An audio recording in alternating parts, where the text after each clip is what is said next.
الحمد لله وكفى وسلام على عباده الذين اصطفى خصوصا على سيدنا ومولانا محمد المصطفى وعلى آله وأصحابه أجمعين أولي الصدق والصفاء.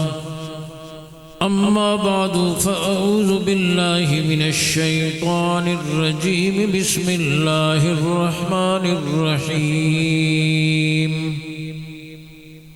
إنا نحن نزلنا الذكر وإنا له لحافظون. وقال تعالى ما آتاكم الرسول فخذوه وما نهاكم عنه فانتهوا. آمنت بالله وصدق الله العظيم. اللهم صل على محمد وعلى آل محمد كما صليت على إبراهيم وعلى آل إبراهيم إنك حميد مجيد. اللهم بارك على محمد وعلى آل محمد كما باركت على إبراهيم وعلى آل إبراهيم إنك حميد مجيد. سارے حضرات محبت اور شوق سے درود شریف پڑھ لیں. اب مجلس کا اختتام ہو رہا ہے. فرشتوں کی طرف سے مغفرت کا اعلان تو آخر میں ہوتا ہے اور آپ نے اٹھنا شروع کر دیا ہے. اپنی جگہ اور بیٹھیں تھوڑی دیر اور. سارا سمندر تیار کر کنارے پر مت ڈوبیں. سارا دن روزہ رکھ کر عصر کے وقت افطار مت کریں. اب تو پروگرام ویسے ختم ہو رہا ہے. بیٹھ جائیں اپنی جگہوں پر. چلا تو پھر چھوڑ دیں. یہ بچے بھی بیٹھ جائیں, طلباء بیٹھ جائیں اپنی جگہوں پر, اور بوڑھے حضرات بھی بیٹھ جائیں. تھوڑی دیر آج سالانہ پروگرام ہوتا ہے, تھوڑی دیر بیٹھ جائیں, کوئی حرج نہیں. جزاک اللہ. درود شریف پڑھ لیں. قابل صد اکرام و تکریم علماء کرام, مشائخ اعظام, مہمانان گرامی, میرے واجب الاحترام بزرگوں, بھائیوں, عزیزوں, وطن عزیز کی عظیم دینی درسگاہ جس کا فیض نہ صرف میدانوں میں بلکہ پہاڑوں اور کوثاروں میں, ملک کے طول و عرض میں, شہروں کی پکی آبادیوں میں اور دیہاتوں کے جھونپڑوں اور کچی آبادیوں میں الحمدللہ جامعہ حسینیہ نکودر کا یہ فیض دوپہر کے چمکتے ہوئے سورج کی طرح نظر آ رہا ہے. گلگت ہو, شمالی علاقہ جات, بالاکوٹ ہو یا مری, پنجاب کے یہ علاقے ہوں یا دارالحکومت, الحمدللہ آپ کے اس علاقے کی یہ عظیم دینی درسگاہ, اس کا فیض الحمدللہ ملک کے طول و عرض میں پہنچ رہا ہے. اور آج بھی آپ بڑے واضح انداز میں اسٹیج پر دیکھ سکتے ہیں کہ اس ادارے نے ان حالات میں الحمدللہ آپ کو یہ سینکڑوں بچے قرآن مجید کے حافظ, قاری اور دین کے عالم بنا کر بچے اور بچیاں دیے ہیں.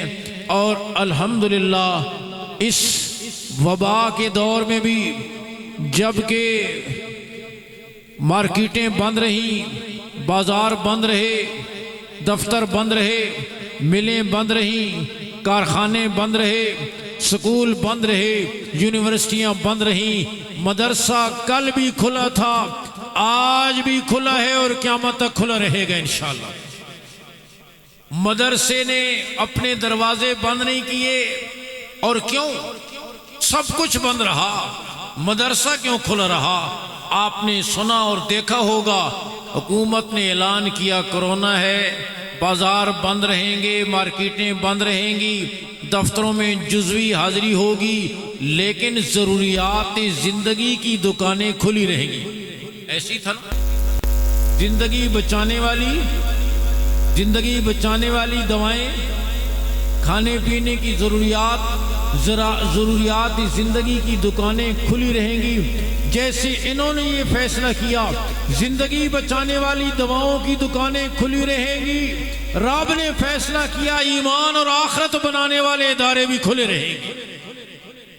اور الحمدللہ یہ چونکہ وہ جسمانی ضرورت تھی، یہ روحانی ضرورت ہے، وہ دنیا کی ضرورت تھی، یہ آخرت کی ضرورت ہے، وہ جسم کی ضرورت تھی، یہ روح کی ضرورت ہے، اللہ نے اس کا ایسا انتظام کیا کہ باوجود رکاوٹوں کے الحمدللہ مدرسہ کھلا رہا اور اس کا فیض امت تک پہنچتا رہا، مسجدیں کھلی رہیں، قرآن سنایا جاتا رہا، درسگاہوں میں قال اللہ اور قال الرسول کی صدائیں بلند ہوتی رہیں۔ اس سے معلوم ہوا کہ مدرسے کا کھلا رہنا یہ رب نے جو قرآن کی حفاظت کا وعدہ کیا تھا اس وعدے کی تکمیل ہے، اور یہ انشاءاللہ ہمیشہ کھلے رہیں گے۔ وزیر تعلیم کے ساتھ ہماری میٹنگ ہوئی شفقت محمود صاحب کے ساتھ، تو انہوں نے شفقت فرماتے ہوئے یہ فرمایا کہ چونکہ تعلیمی ادارے بند کرنے کا حکومت نے فیصلہ کیا ہے اور مدرسہ بھی تعلیمی ادارہ ہے، لہذا یہ بھی بند ہوگا۔ ہم نے کہا آپ مدارس کو سکولوں پر قیاس نہ کریں، آپ وہاں بغیر امتحان کے پروموٹ کر دیتے ہیں، ہم کیسے کریں؟ ایک بچے کے 12 پارے حفظ ہوئے ہوں، پھر 3 مہینے کے لیے چھٹی دے دیں، واپس آئے ہم کہیں اب تو 21واں پارہ شروع کر، اس لیے کہ تیرے 20 تو ہو گئے نا۔ وہاں تو آپ بغیر پڑھے پروموٹ کر دیتے ہیں، ہم بغیر پڑھے کیسے کریں؟ تو الحمدللہ کسی قسم کے حالات بھی ہوں لیکن مدرسہ کھلا رہا، قال اللہ اور قال رسول کی صدائیں بلند ہوتی رہیں، اور اس کا ثمر آج آپ دیکھ رہے ہیں کہ آپ کے سامنے یہ بچے ابھی تلاوت کر رہے تھے، یہ ان مدارس کی، علماء کی، قراء کی، اساتذہ کی محنت ہے۔ پشتو بولنے والا بچہ، سرائکی بولنے والا، پنجابی بولنے والا، ہند کو بولنے والا، کشمیری بولنے والا بچہ 2 سال 2.5 سال ان درسگاہوں میں بیٹھتا ہے، پھر قرآن پڑھتا ہے، معلوم یہ ہوتا ہے قرآن ابھی نازل ہو رہا ہے۔ الحمدللہ ان مدارس نے ان علماء نے قوم کا رشتہ کلمے سے اور قرآن سے ٹوٹنے نہیں دیا، اور آج ہمارے عزیز و مکرم اللہ ان کی صحت عمر میں برکت دے، حضرت مولانا عزیز الرحمان صاحب دامت برکاتہم بیان فرما رہے تھے کہ کس انداز میں حضرات صحابہ کرام نے احادیث مبارکہ کو محفوظ کیا۔ میرے دوستو صدیاں بیت گئیں، آج قرآن بھی محفوظ، آقا کے ارشادات بھی محفوظ، آقا کی ادائیں بھی محفوظ۔ اور فرمائیں آپ صلی اللہ علیہ وسلم نے کسی ارشاد کے موقع پر شہادت کی انگلی اور درمیان کی انگلی کو ملا کر اشارہ فرمایا، صحابی نے ارشاد بھی امت تک پہنچایا، محبوب کی ادا بھی امت تک پہنچائی۔ آپ نے کھلی انگلی کے ساتھ اشارہ فرمایا، صحابی نے ارشاد بھی پہنچایا، ادا بھی پہنچائی۔ آپ نے دست مبارک کو پلٹا دیا، صحابی نے ارشاد بھی پہنچایا، ادا بھی پہنچائی۔ آپ نے پیشانی مبارک پر ہاتھ رکھا، صحابی نے ارشاد بھی پہنچایا، ادا بھی پہنچائی۔ آپ نے تبسم فرمایا، سامنے کے دندان مبارک نظر آئے، صحابی نے ارشاد بھی پہنچایا، ادا بھی پہنچائی۔ آپ صلی اللہ علیہ وسلم کا رخ انور غصے کی وجہ سے سرخ ہوا، صحابی نے ارشاد بھی پہنچایا، ادا بھی پہنچائی۔ آپ صلی اللہ علیہ وسلم نے کوئی محبت کا پیارا جملہ اور بول ارشاد فرمایا، صحابی نے ارشاد بھی پہنچایا، وہ مبارک جملہ محبت والا وہ بھی امت تک پہنچایا۔ اس کی میں ایک مثال دوں، آپ صلی اللہ علیہ وسلم نے معاذ بن جبل رضی اللہ تعالیٰ عنہ سے فرمایا، واللہ انی لحبک یا معاذ، معاذ اللہ کی قسم مجھے تم سے محبت ہے۔ ہر نماز کے بعد یہ کلمات کہنا نہ بھولو، اللہم اعنی علی ذکرک و شکرک و حسن عبادتک۔ کہہ دو ایک دفعہ اللہم، پیچھے جو بیٹھے ہیں دور وہ بھی کہیں، اگرچہ ہماری زبانیں اس کی عادی نہیں ہیں لیکن کوشش کیا کریں۔ ہاں ہماری زبان، مجھے ایک چودھری صاحب نے فون کیا، وہ ایک دعا سیکھنا چاہتے تھے، وہ فوض امری الی اللہ ان اللہ بصیر بالعباد۔ میں کچھ کہوں وہ کچھ کہیں، میں کچھ کہوں وہ کچھ کہیں، کوئی 10 منٹ لگے رہے۔ میں نے کہا چودھری صاحب 70 سال جو کوئی زبان تے چڑھ دے رہے ہو نا، وہ لیسی تے تاں پھر چڑھ سی نا، لیکن آپ کوشش کیا کریں، کہو اللہم اعنی علی ذکرک وشکرک بحسن عبادت، اے اللہ اپنی ذکر پر، اپنی شکر پر، اپنی بہترین عبادت پر میری مدد فرما۔ اب ارشاد تو یہ تھا کہ ہر نماز کے بعد یہ کلمات کہنا نہ بھولو، لیکن پہلے آپ نے کیا فرمایا؟ معاذ اللہ کی قسم مجھے تم سے محبت ہے۔ اب معاذ نے اپنے شاگردوں تک جب یہ حدیث پہنچائی، پہلے فرمایا اللہ کی قسم مجھے تم سے محبت ہے، ہر نماز کے بعد یہ کلمات کہنا نہ بھولو۔ انہوں نے اپنے شاگردوں کو جب یہ حدیث پہنچائی، پہلے فرمایا اللہ کی قسم مجھے آپ سے محبت ہے، ہر نماز کے بعد یہ کلمات کہنا نہ بھولو۔ 1400 سال سے جہاں آپ کا یہ ارشاد چلا رہا ہے، آپ کی محبت کا یہ بول بھی چلا رہا ہے۔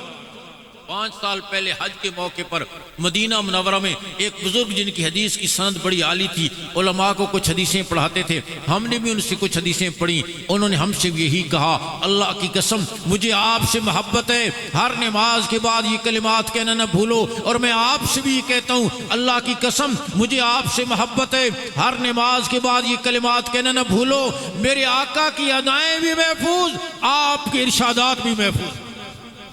آپ نے ایک موقع پر صحابہ کو زمزم پلایا، کھجور کھلائی، پھر ایک ارشاد سنایا۔ انہوں نے اپنے شاگردوں کو جب حدیث پہنچائی، پہلے زمزم پلایا، کھجور کھلائی، پھر وہ ارشاد پہنچایا۔ انہوں نے اپنے شاگردوں کو جب یہ حدیث پہنچائی، زمزم پلایا، کھجور کھلائی۔ وہی بزرگ عشاء کے بعد مسجد نبوی شریف میں جب ہمیں وہ حدیث پڑھانے لگے تو کہنے لگے یہ حدیث میں آپ کو فجر کے بعد پڑھاؤں گا، اس لیے کہ میں کھجوریں لے کر آؤں گا، پھر یہ حدیث پڑھاؤں گا۔ فجر کے بعد انہوں نے زمزم پلایا، کھجور کھلائی، پھر وہ حدیث سنائی، اور میں آپ کو نہیں سناتا کہ میرے پاس نہ زمزم ہے نہ کھجور ہے۔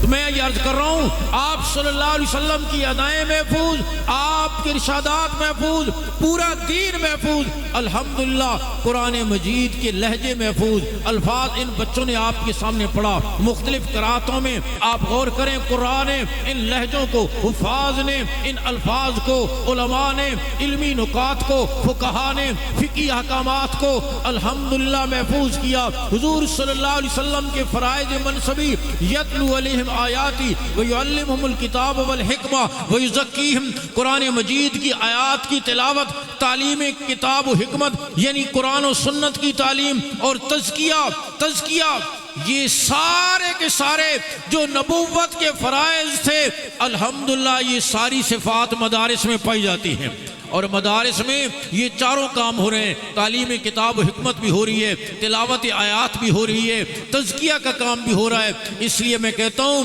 یہ دینی مدارس دین اسلام کے قلعے ہیں۔ مدرسے کی قوت پورے دین کی قوت، اور مدرسے کی کمزوری پورے دین کی کمزوری ہے۔ آپ نیت کریں کہ ہم انشاءاللہ ان مدارس کو پہلے سے بڑھ کر مضبوط کریں گے انشاءاللہ۔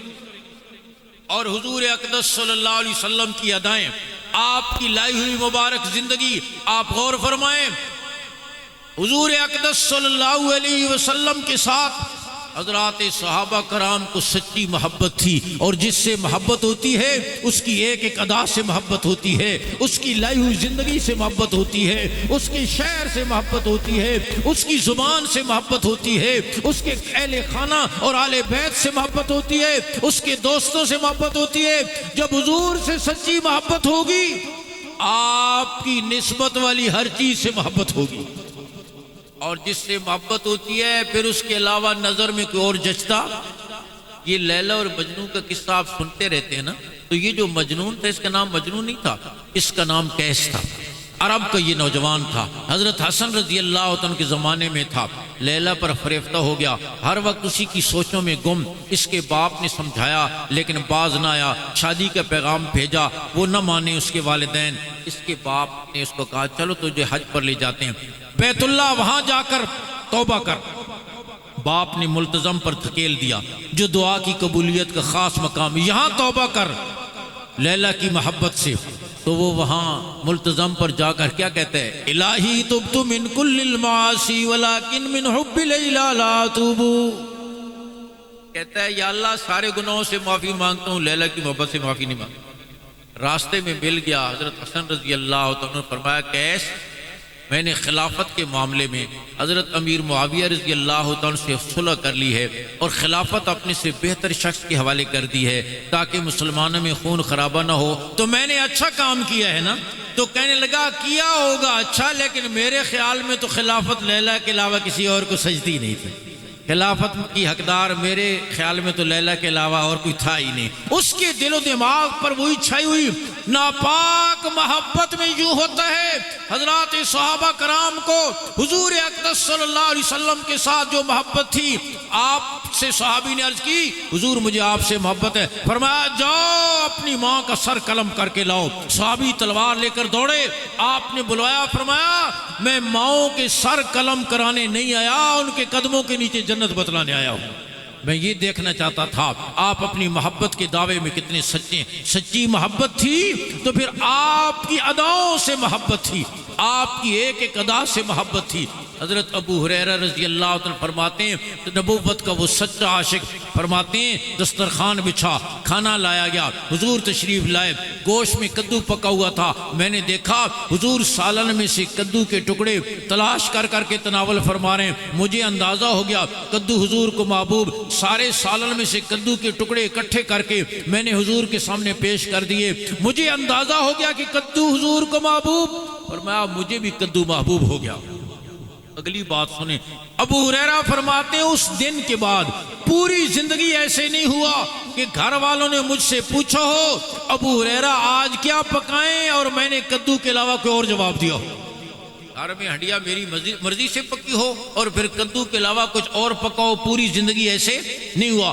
آپ غور فرمائیں ابو ہریرہ کے سامنے نبوت کی ایک ادا آئی اور وہ بھی عبادت کی نہیں، عادت کی ادائی ابو ہریرہ کو اتنی محبوب ہو گئی۔ جب عادت کی ادائیں اتنی محبوب تھی تو عبادت کی ادائیں کتنی محبوب ہو گئی۔ دعا کرو اللہ حضور کی ایک ایک ادا سے محبت نصیب فرمائے، آپ کی لائی ہوئی زندگی سے محبت نصیب فرمائے، قرآن مجید سے اور جن اداروں کی وجہ سے الحمدللہ آپ کے بچوں اور بچیوں تک یہ علم نبوت پہنچ رہا ہے، قرآن کی تعلیم پہنچ رہی ہے، ان مدارس کی وجہ سے سینکڑوں ہزاروں نہیں لاکھوں گھروں کے در و دیوار قرآن و سنت کے نور سے منور ہو گئے، سنت کی خوشبوؤں سے معطر ہو گئے۔ آپ نیت کریں کہ ہم ان مدارس کو مضبوط کریں گے انشاءاللہ۔ مختلف حربوں سے ان مدارس کو کمزور کرنے کی کوشش کی جا رہی ہے، کبھی جدت کے نام پر، کبھی مین سٹریم میں لانے کے نام پر آپ کو قومی دھارے میں لاتے ہیں، کبھی نصاب کے نام پر، کبھی کس عنوان سے، کبھی کس عنوان سے، اور کبھی یہ کہ مین سٹریم میں لانے کے عنوان سے آپ کو قومی دھارے میں لاتے ہیں۔ ایک دفعہ مذاکرات میں کچھ لوگ اکٹھے تھے اور حکومت کے ذمہ دار تعلیمی اداروں کے بھی مدارس کی طرف سے مجھے بلایا گیا، کہنے لگے مولانا آپ لوگ کیوں یہ کہ مینڈک ہو، یہ جو مولوی ہو نا آپ کا ایک دائرہ ہے، یہ مجلس ذکر ہے، یہ سبق ہے، یہ درس ہے، یہ فلاں ہے، یہ فلاں ہے، یہ جمعے کا باز ہے، بس تم اپنی اسی خول میں رہتے ہو، ہم چاہتے ہیں تمہیں مین سٹریم میں لائیں، قومی دھارے میں لائیں۔ میں نے کہا توبہ کر، جتنا مولوی مین سٹریم میں اتنا کوئی اور ہے ہی نہیں۔ میں نے کہا میں مسجد میں نماز پڑھاتا ہوں، میرے پیچھے فوجی بھی، سیولین بھی، 5ویں گریڈ والا، 15ویں گریڈ والا، 20ویں گریڈ والا، ڈاکٹر، انجینئر، دودھ بیچنے والا، پنچر لگانے والا، سبزی بیچنے والا، سارے میرے پیچھے نماز پڑھتے ہیں، میں ان سے ملتا ہوں، وہ مجھ سے ملتے ہیں، ان کی خوشی غم میں شریک ہوتا ہوں۔ اپنے شہر کی سطح پر، دوسرے شہروں کی سطح پر میں روزانہ سینکڑوں ہزاروں آدمیوں سے ملتا ہوں۔ جو کام آج میں کر رہا ہوں یہی کل میرا طالب علم کرے گا، بخلاف آپ یونیورسٹی کے جس ڈپارٹمنٹ جاتے ہیں، فزکس میں جاتے ہیں تو کیمسٹری میں نہیں، اردو میں جاتے ہیں تو انگلش میں نہیں، ہسٹری میں جاتے ہیں جغرافیہ میں نہیں، میتھمیٹکس میں جاتے ہیں تو بیالوجی میں نہیں۔ چہ جائے کہ آپ کو باہر کی دنیا کا پتہ ہو، آپ کو تو اپنی یونیورسٹی کے دوسرے شعبوں کا پتہ نہیں ہوتا۔ میں نے کہا ہم تو اتنے مین سٹریم میں ہیں، رات کو کسی کو ڈراؤنا خواب آئے نا فجر کی نماز کے بعد وہ بھی مجھے پتہ ہوتا ہے، کسی کے بیٹے کی شادی ہونی ہو مجھے پتہ ہوتا ہے، بیٹی کی رخصتی ہونی ہو مجھے پتہ ہوتا ہے، ہاں شادی چل نہ رہی ہو مجھے پتہ ہوتا ہے، ناچاکی ہو جائے مجھے پتہ ہوتا ہے، مقروض ہو جائے مجھے پتہ ہوتا ہے، اولاد ہو جائے مجھے پتہ ہوتا ہے، نہ ہو جائے تو مجھے پتہ ہوتا ہے، بزرگوں کی روح نہ نکل رہی ہو مجھے پتہ ہوتا ہے، نکل جائے تو مجھے پتہ ہوتا ہے۔ دنیا کا کوئی کام ایسا نہیں ہے جو ہمیں پتہ نہ ہو۔ تم کیسے کہتے ہو ہم مین سٹریم میں نہیں ہیں؟ الحمدللہ علماء معاشرے کی نبض پر ہاتھ رکھنے والے، اور معاشرے کے تمام مسائل میں ان کی رہنمائی کرنے والے ہیں، اور الحمدللہ معاشرے کو صحیح رخ دینے والے۔ اور آج معاشرے میں جو دین نظر آ رہا ہے کسی شعبے میں بھی یہ برکت ہے ان علماء اور مدارس کی۔ یہ ایک مرد درویش جہاں بیٹھ جاتا ہے، ہمارے مخدوم و مکرم صحیح معنوں میں خادم القرآن، اکابر کی تصویر، ان کے جذبوں کے امین، استاذ القراء، استاذ العلماء حضرت اقدس حضرت مولانا قاری محمد یاسین صاحب دامت برکاتہم فیصل آباد میں آ کر بیٹھے۔ آپ جا کر دیکھیں، دارالقرآن میں قدم رکھتے ہی دل دماغ یہ کہتا ہے یہ صحیح معنوں میں دارالقرآن ہے، اور قرآن کے انوارات کی آسمانوں سے رحمت اور انوارات کی بارش ہو رہی ہے۔ اور الحمدللہ یہ فیض اس ادارے کا، یہ جامعہ حسینیہ بھی اسی کا فیض ہے۔ اسی طریقے سے حضرت مولانا عبدالواحد صاحب میانہ گوندل، اور کراچی سے لے کر کہاں کہاں کا ذکر کریں، کراچی سے لے کر خیبر تک، اور ملک سے باہر ملیشیا میں کیا، انڈونیشیا میں کیا، کینیا میں کیا، اس ادارے کا فیض پہنچ رہا ہے۔ آپ نیت کرو کہ انشاءاللہ ان تمام اداروں کو پہلے سے بڑھ کر مضبوط کریں گے، انشاءاللہ ان سے تعلق کو جوڑیں گے۔ اور ان اداروں کو، آخری بات کہہ رہا ہوں، ان اداروں کو ہم اپنا ادارہ سمجھیں۔ آپ کی تو دکانیں ہیں، مارکیٹیں ہیں، باغ ہیں، بازار ہیں، مدرسہ تو قاری خالق داد صاحب کا ہے، مولانا عبدالواحد صاحب کا ہے، دیگر علماء، آپ کا تو نہیں ہے نا؟ سوچ میں پڑ گیا، آپ کا تو نہیں ہے نا مدرسہ؟ آپ کی تو دکانیں ہیں، مارکیٹیں ہیں، بازار ہیں، کھیت ہیں، باغ ہیں، مربے ہیں، مدرسہ تو آپ کا نہیں ہے نا؟ اچھا، کافی دیر کے بعد آپ آج یہ فیصلہ کریں، آپ الحمدللہ تعاون کرتے ہیں، اور مسلمانوں کے خون پسینے کی کمائی سے بر صغیر کے یہ مدارس چل رہے ہیں، یہ سینکڑوں ہزاروں بچے پڑھنے والے، یقیناً آپ کے خون پسینے کی کمائی اور تعاون کا حصہ ہے۔ میں جو بات کہنا چاہتا ہوں وہ یہ ہے، بیوی بچے آپ کے ہیں، دکان آپ کی ہے، مکان آپ کا ہے، باغ آپ کا ہے، اور مربے اور زمین، فیکٹری، کارخانہ، مل آپ کا ہے، تو آج آپ نیت کریں کہ مدرسہ بھی میرا ہے، میں مسلمان ہوں، مدرسہ بھی۔ کون کون نیت کرتا ہے کہ آج کے بعد مدرسے کو صرف ثواب کی چیز نہیں اپنا سمجھوں گا؟ ماشاءاللہ ماشاءاللہ، ہاتھ سر ہوتے کرو، میں کوئی ووٹ نہیں لینا، ووٹ ہوتے کرو ماشاءاللہ۔ آج سے نیت کریں کہ مدرسے کو بھی ہم اپنا سمجھیں گے۔ وآخر الدعوانا الحمدللہ رب العالمین۔